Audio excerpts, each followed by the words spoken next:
India गठबंधन में seat बंटवारे को लेकर बैठकों का दौर चल रहा है। संकेत इस बात के मिल रहे हैं कि इस महीने के अंत तक इंडिया में सीटों का बंटवारा हो जाएगा, तो दूसरी ओर बीजेपी के अंदर इसे लेकर पेच बुरी तरह से फंसा हुआ दिखाई दे रहा है। खासतौर पर महाराष्ट्र और बिहार में मामला उलझता ही दिखाई दे रहा है। तो कैसे फंसती दिख रही है बीजेपी, देखिए यह रिपोर्ट में। बीजेपी के लिए लोकसभा चुनाव में इस बार बड़ी चुनौती दिखाई दे रही है। इंडिया गठबंधन की मजबूत होती स्थिति के चलते पार्टी पहले ही परेशान दिखाई दे रही है और उसकी इस परेशानी को बीजेपी के सहयोगियों ने और बढ़ा दिया है। सीटों की संख्या को लेकर बीजेपी में खींचतान मची हुई है। बीजेपी के लिए सबसे ज्यादा परेशानी बिहार में दिखाई दे रही है। पार्टी राज्य की 30 सीटों पर चुनाव लड़ने की तैयारी कर रही है, जबकि 10 सीटें वो अपने सहयोगियों को देने को तैयार है। लेकिन सहयोगियों की डिमांड ने बीजेपी के सभी समीकरण बिगाड़ दिए हैं।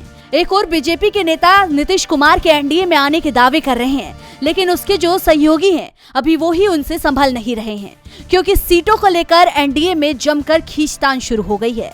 दरअसल सहयोगियों में सबसे बड़ी डिमांड तो एलजेपी के दोनों गुटों की ओर से चल रही है। पशुपति पारस और चिराग पासवान दोनों ही 6-6 सीटों पर दावा कर रहे हैं। एक और पशुपति पारस दावा कर रहे हैं कि उनके साथ एलजेपी के सभी जीते हुए सांसद हैं, तो दूसरी ओर चिराग पासवान खुद को पिता की विरासत का असली हकदार बता रहे हैं। इसके साथ ही हाजीपुर सीट को लेकर भी पेच फंसा हुआ है। चिराग और पशुपति दोनों ही इस सीट पर दावेदारी कर रहे हैं। दोनों इस सीट से चुनाव लड़ना चाहते हैं। इस बीच उपेंद्र कुशवाहा की ओर से भी 5 सीटों पर दावा किया गया है, जबकि जीतन राम मांझी 2 सीटों पर दावेदारी कर रहे हैं। इस बीच विकासशील इंसान पार्टी से भी बीजेपी गठबंधन की कोशिश में जुटी हुई है, लेकिन मुकेश सहनी ने साफ कर दिया है कि वो 6 से कम सीटों पर चुनाव नहीं लड़ेंगे।